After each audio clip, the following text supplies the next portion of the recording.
Hi. So, yeah, definitely messed up today. Pretty majorly. I think that the more that I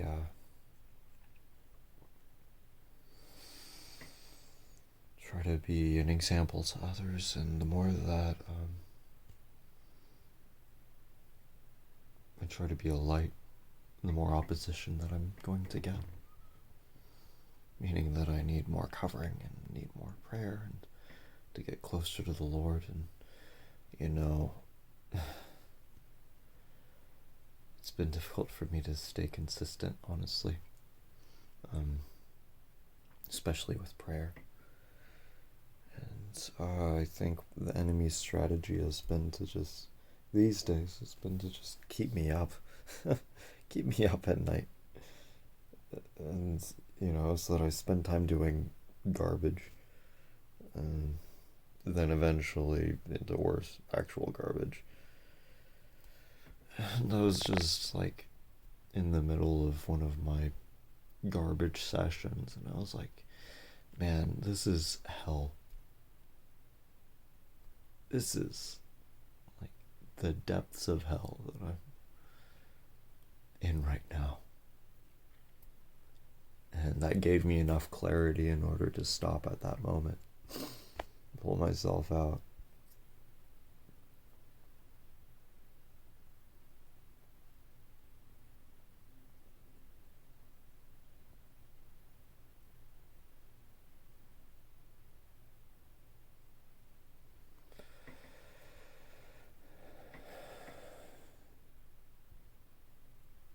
But even still,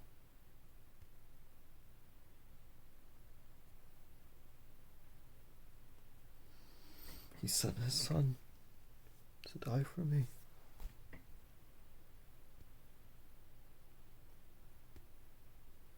For one so flawed. He loves us so much. It's ridiculous. The favor of the Lord is so crazy.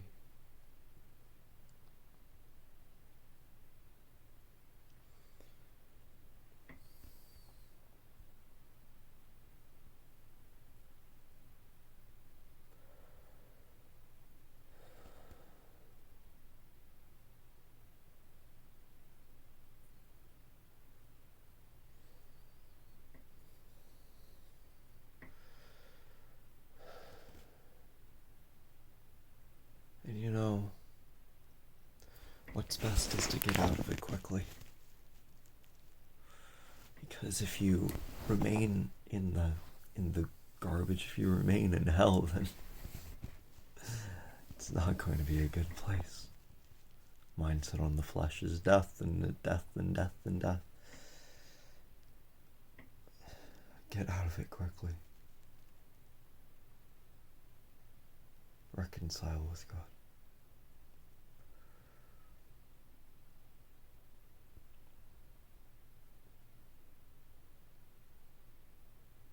Lord, cleanse me again with your blood. Wash me again. With a clean slate.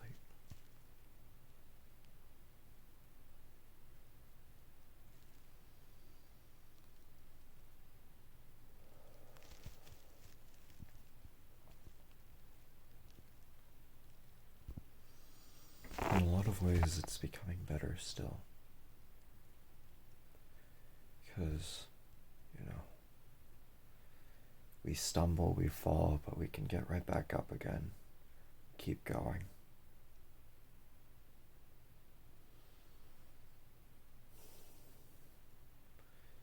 And sometimes I suppose it puts things into perspective again.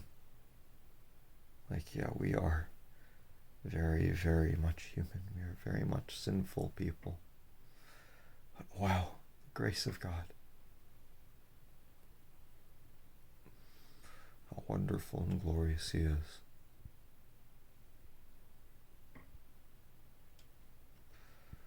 So, Lord, what would you like to say right now?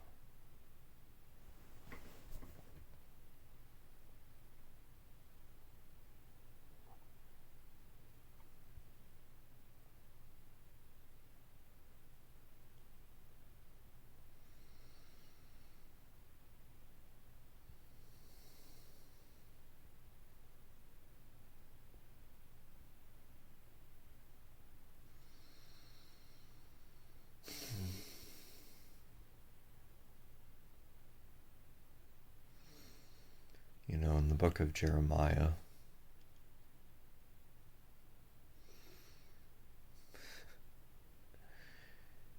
it likens the nation of Israel to a prostitute.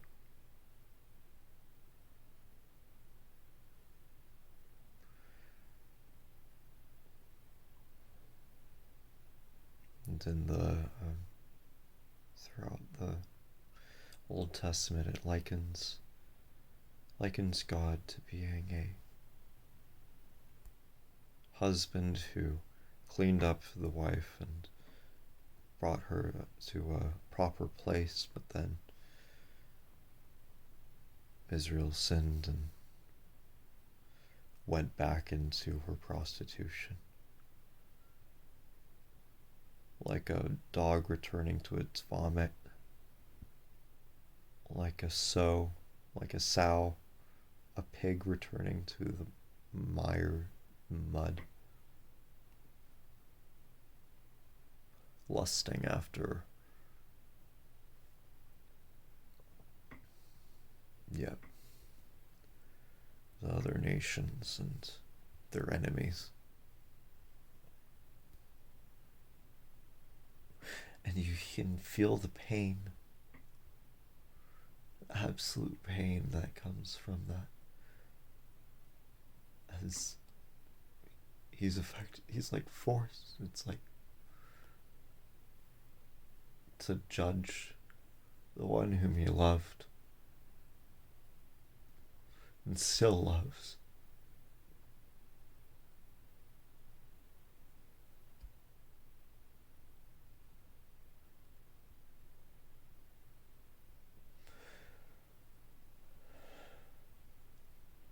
Can't even bear to watch, and so turns his face away.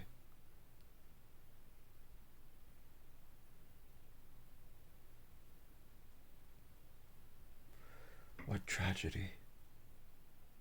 What heartbreak.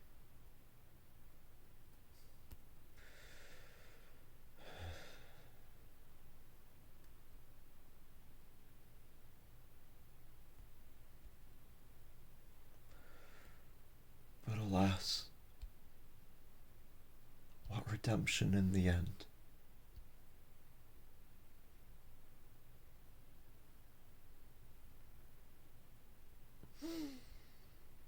As Ezra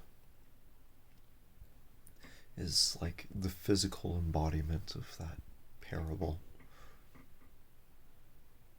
As he married a prostitute, she went back to her old way of sin. But then he brought her back and set a hedge of protection around about her and secluded her from the other nation, from the ones around, and won her affection and her love.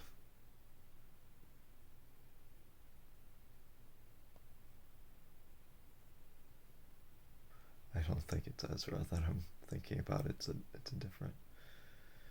different prophet, but still, you know what I mean.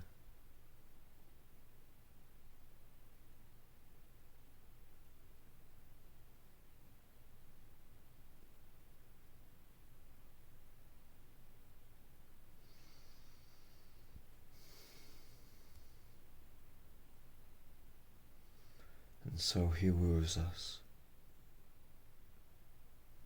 through the heartbreak and through the pain. He woos us, drawing us to him.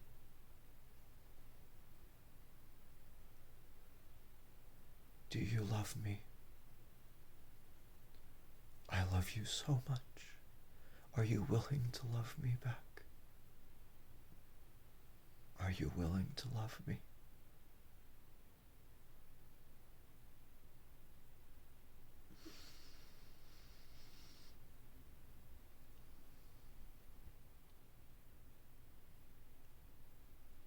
And just one glance of our eyes, it's enough to bring so much joy in the heart of God.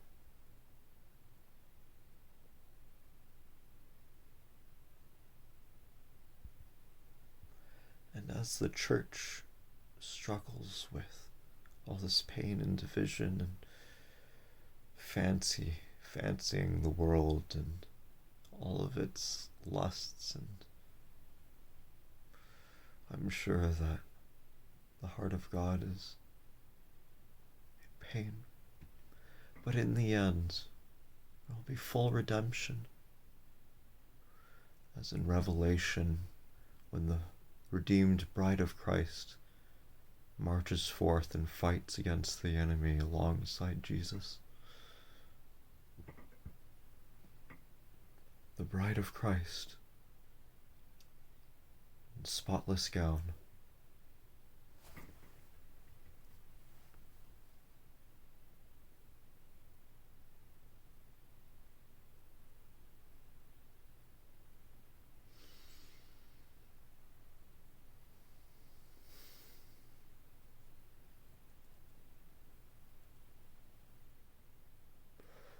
So do not be discouraged. Do not be dismayed.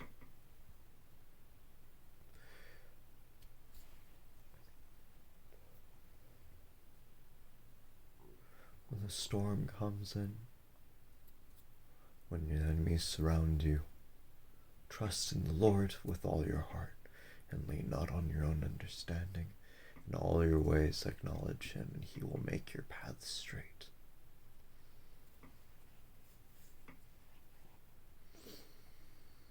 Trust in him. He will make your path straight.